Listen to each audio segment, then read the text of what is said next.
What happens to a child who disappears, and everyone believes he died, but he's actually still alive?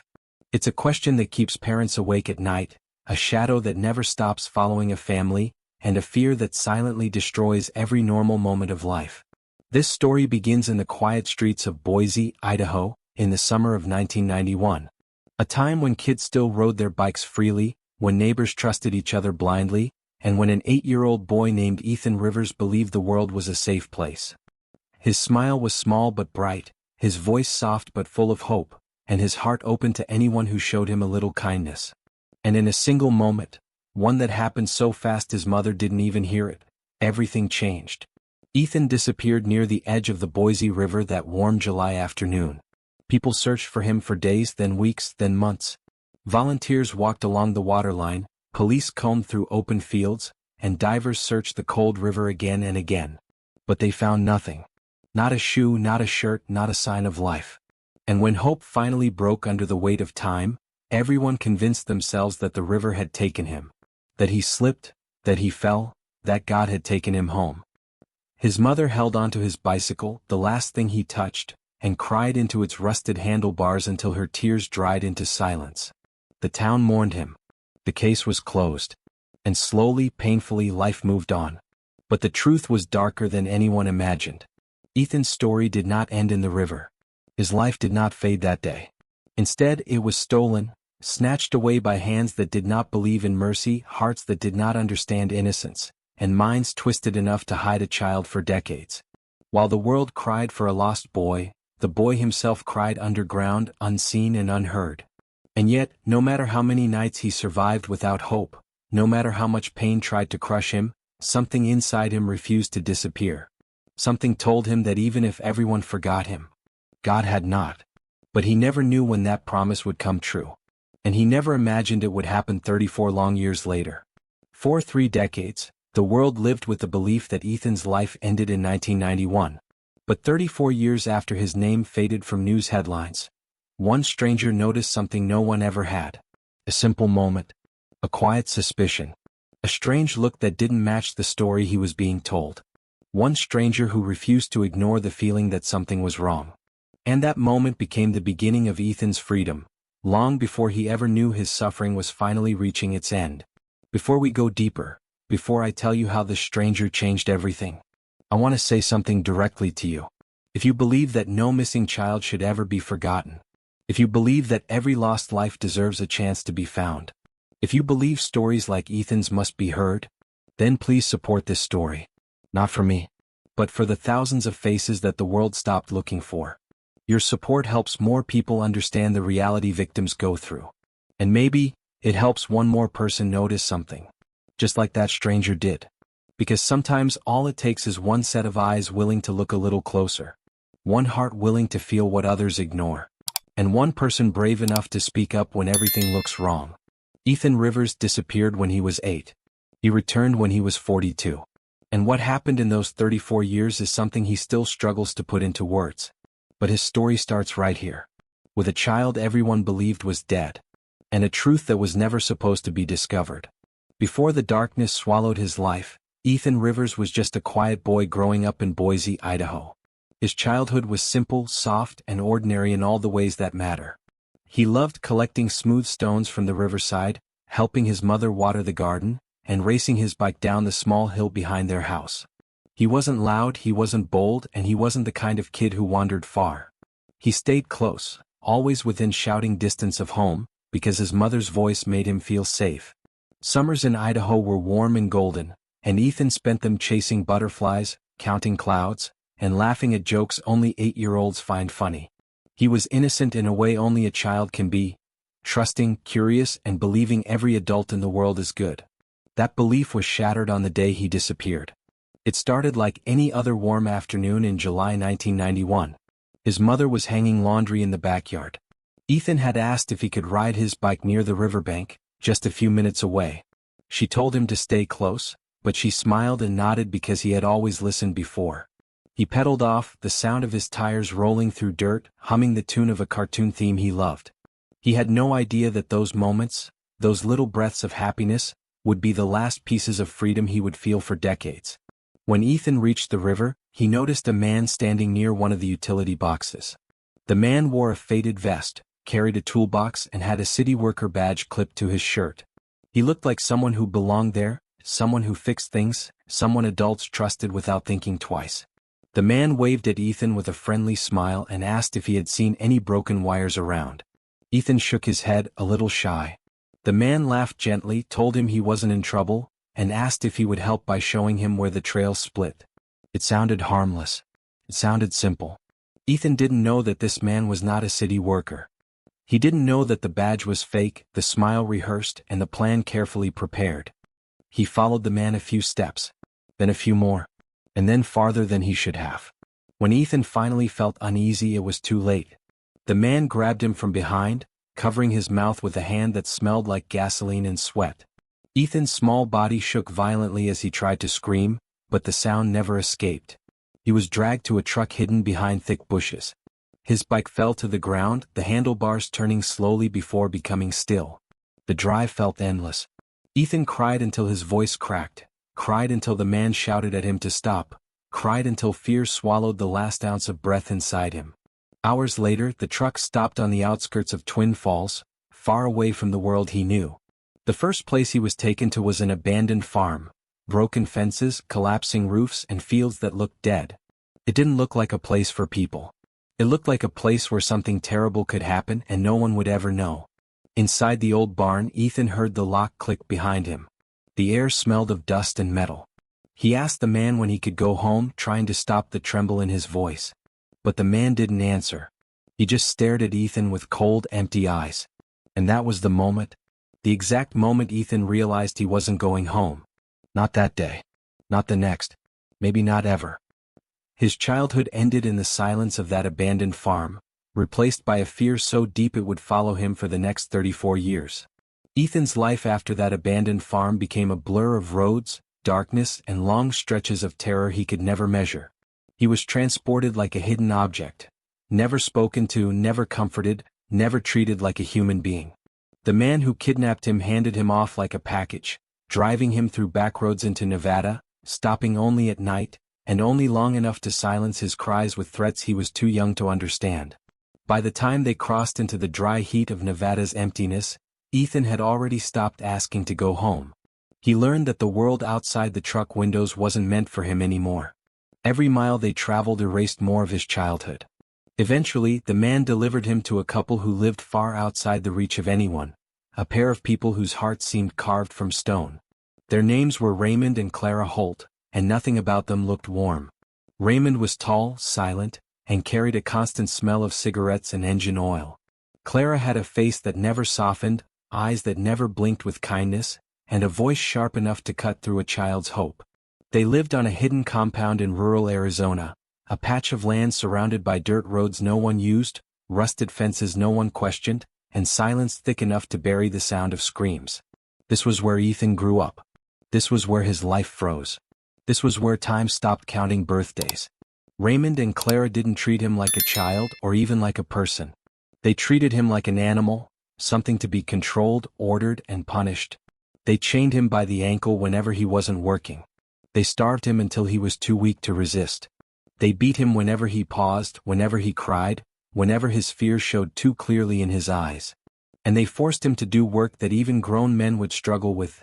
Hauling heavy tools, digging trenches under the burning Arizona sun, cleaning machinery coated in oil and rust. His small hands cracked, bled, healed, and cracked again. His back bent under weight he should have never carried. At night, he slept in a cellar beneath their property. It wasn't a room, it was a hole dug into the earth, reinforced with cheap wood and locked with a metal latch from the outside. The air always smelled of mold, rot, and chemicals they stored in rusting containers. When it rained, water leaked through the walls. When it was hot, the cellar became a suffocating box. Ethan lay on a thin mat, listening to the insects crawling near his feet, and wondered if anyone in the world still remembered his name. Fear became the only language he understood. Raymond and Clara made sure of it. They told him that if he tried to run, no one would help him. That the world believed he was dead. That his mother forgot him. That police would throw him in jail. Lies, all of them, but lies repeated often enough to become chains stronger than metal. Those lies kept him silent for decades. Ethan didn't just lose years in captivity. He lost seasons. He lost memories. He lost the simple sense of what it felt like to be a child. By the time he reached his teenage years, his body had grown, but his soul felt smaller than ever. As adulthood arrived, he didn't feel like a man. He felt like a ghost trapped inside someone else's life. He didn't celebrate turning 18. He didn't know what turning 20 meant.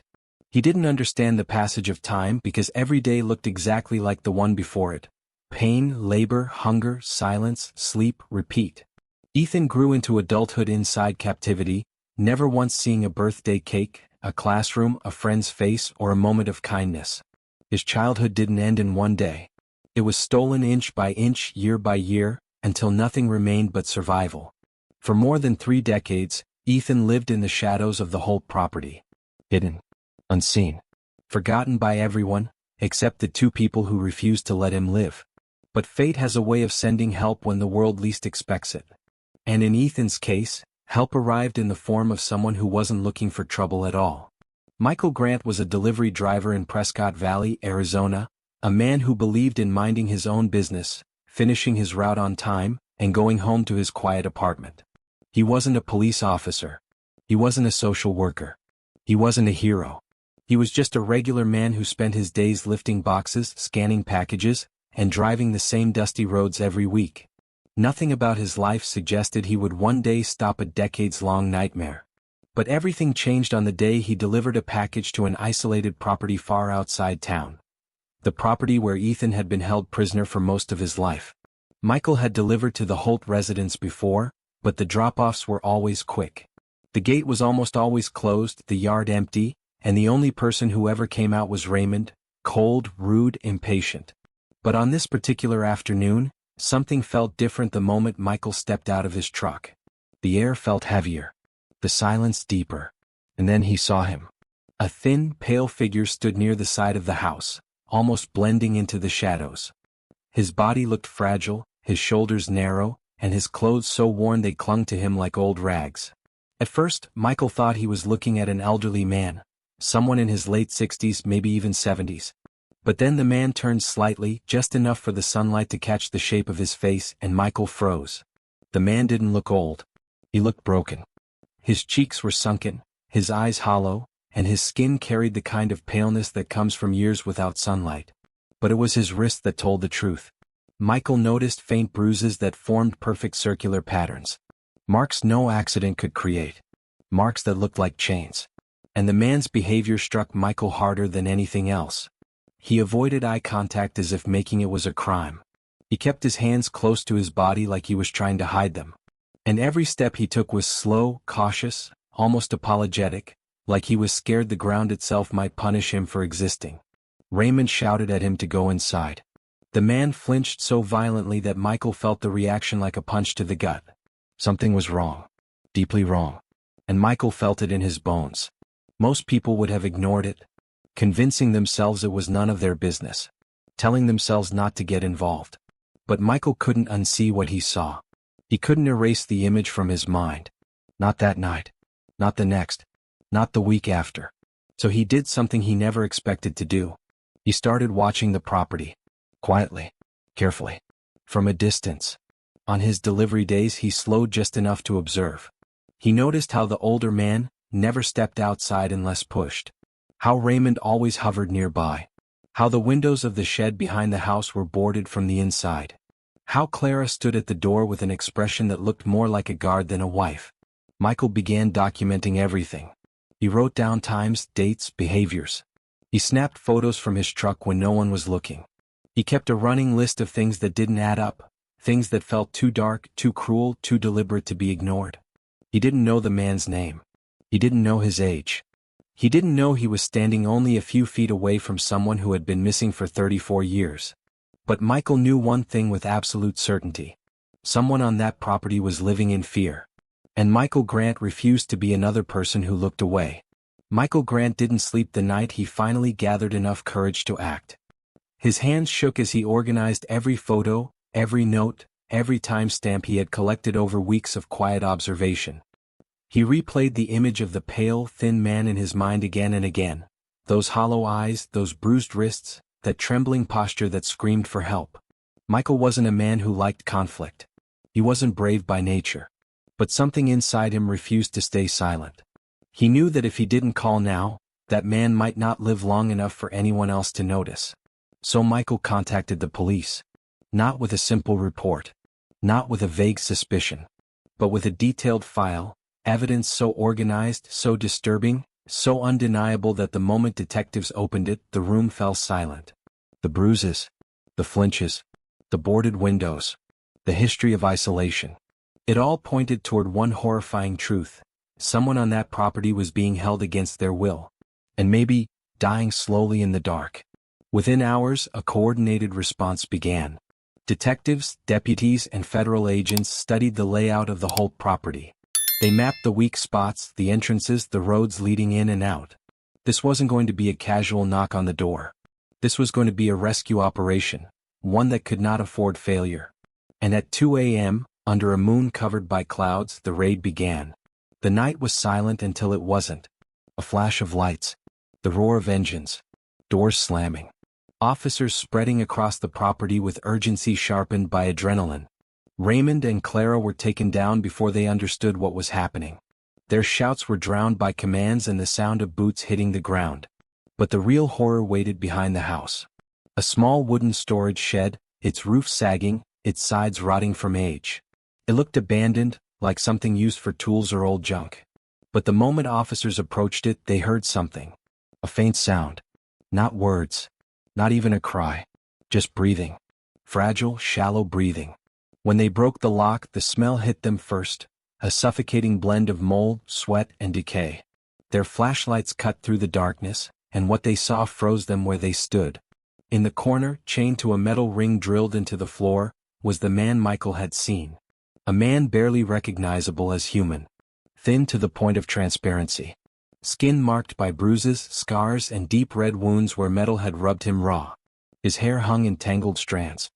His eyes, wide and terrified, reacted to the light like he hadn't seen it in years. One of the officers, a veteran with 20 years of experience, whispered, "Dear God." Another officer turned away as tears filled his eyes. They had prepared for something bad. But nothing prepared them for this. "Sir, you're safe now," one officer said softly, kneeling beside him. The man flinched, expecting pain. Expecting punishment. Expecting the same cruelty he had lived through for decades. But this time, the hands that reached for him were gentle. When they carried him out, his legs couldn't support his weight. He looked fragile, like someone who could disappear with a strong breeze. Paramedics wrapped him in blankets, checking his pulse, whispering encouragement as if speaking too loudly might shatter him further. Hours later, at the hospital, detectives began searching through missing person databases. They scanned facial features. They checked old photos. They ran DNA. And then the revelation came. The moment that stunned everyone, including Michael. This wasn't an old man. This wasn't someone who had lived a long life. This was Ethan Rivers. The 8-year-old child who went missing in Boise, Idaho? In 1991. 34 years vanished, found in one night. Before we continue, if this moment touched your heart, please share this story so people understand how many victims are still out there waiting for someone to notice them. The drive to Idaho felt unreal. Ethan sat in the back of the police SUV, wrapped in a soft blanket, staring out the window like a child seeing the world for the first time. His hands trembled. Not from fear this time, but from something he hadn't felt in decades. Hope. Michael followed in another car, refusing to leave him alone. He knew Ethan needed someone familiar nearby. Someone safe. As they crossed into Idaho, the officers lowered the radio volume. Everyone felt the weight of what was about to happen. For Ethan, this wasn't just a reunion. It was stepping back into a life he was stolen from before he even knew who he was. Ethan's mother lived in a small white house on the edge of a quiet town. A wooden wind chime hung on her porch, barely moving in the cold air. She had no idea the knock on her door would change everything. Inside the house, she was watering a small plant. She always said it reminded her of Ethan. Delicate but stubborn. When the doorbell rang, her hands paused mid-air. Her heart raced. She wasn't expecting anyone. She opened the door slowly. And froze. At first she saw only the police badges. Fear filled her eyes. Then she saw him. A thin man, sunken cheeks, shaking hands, eyes full of a lifetime of pain. But the moment their eyes met, her breath left her body. Her soul recognized him instantly. Ethan? Her voice cracked as if her heart had forgotten how to speak. Ethan didn't know what to say. He simply nodded, then collapsed into her arms. She cried so loudly the neighbors heard and ran outside to see what was happening. Some covered their mouths. Some whispered prayers. Some stood in total shock. Because for 34 years, everyone believed Ethan was dead. But there he was, broken, but alive. His mother held his face in her hands, whispering his name again and again, as if saying it enough times might erase the decades of pain. The Holt couple never showed emotion in court. No remorse. No guilt. Just cold eyes. The same coldness Ethan lived with his entire childhood. Prosecutors called it one of the most disturbing captivity cases in U.S. history. Evidence showed years of abuse, labor, starvation, and psychological torment. The judge sentenced both of them to life in federal prison. No possibility of parole. People in the courtroom applauded. Some cried. And Michael, who discovered Ethan, felt a weight lift off his chest. Justice didn't erase the past, but it stopped the monsters who created it. Ethan started trauma therapy only days after returning home. The therapist spoke to him gently, slowly, carefully, because Ethan didn't understand freedom. He didn't understand choices. He didn't understand the world outside the shed. He flinched when someone raised their hand too quickly. He apologized before speaking. He ate like someone expecting the plate to be taken away. But day by day, something changed. He learned he could sit by a window without being yelled at. He learned he could walk outside in sunlight without permission. He learned he could sleep without chains. Sometimes he woke up crying, not because of nightmares, but because he finally had a bed. His mother made him warm breakfasts every morning. Michael visited often, bringing books and small gifts. And slowly, Ethan began to smile. A real smile. One that didn't belong to a prisoner, but to a man discovering life for the very first time. He wasn't fully healed. Not yet. Maybe not ever. But he was free. For the first time in 34 long years, he was free. Ethan Rivers stood in the sunlight for the first time in decades and felt the warmth on his face. It was unfamiliar, almost shocking, yet comforting in a way he had forgotten existed. He looked around at the world outside the walls that had trapped him, outside the darkness that had claimed his childhood, and he realized he was alive. Not just alive in body, but alive in spirit, in hope, in possibility. And with that realization came a message he knew he had to share. To parents, he began, his voice trembling but clear, never stop searching for your children. Never give up, no matter how long they are gone, no matter how impossible it seems. Even when the world tells you they are gone forever, do not stop believing. Your love is their lifeline even when you cannot see it. I can tell you from my own life, if someone had stopped looking, I would not be here today. Don't stop fighting. Don't stop hoping. He paused, letting the weight of those words settle into the room. Memories of chains, hunger, and fear flashed across his mind, but he forced himself to focus on what came next. To children, he continued, his gaze steady and earnest, never run away from home. Even a single wrong decision can change your life forever. I know because I was just a boy, innocent, full of trust, and I never imagined that one moment could cost me decades of my life. I don't say this to scare you. I say it to save you. Your life is precious, and the world outside may not always be kind. Be careful. Be strong. But most importantly, stay safe. Your family, your home, and your life are worth protecting. Then Ethan's voice hardened, filled with a strength that came from surviving unimaginable pain. To abusers, he said, looking directly into the invisible eyes of those who think cruelty will go unpunished, your cruelty will catch up with you. One day the law will find you. One day the world will see the truth. And the pain you inflict, the lives you destroy, cannot remain hidden forever. I lived it. I survived it. And justice will always come, sooner or later. For a moment he allowed himself to breathe. The years of silence, of fear, of being unseen were slowly lifting. But he knew his story was not just about him. It was about every child who vanished, every family that waited, every soul forgotten by a world too busy to look closely. Even when I thought God had forgotten me, he whispered softly, he hadn't. Somehow, someway I was saved. Someone noticed. Someone cared. And that changed everything.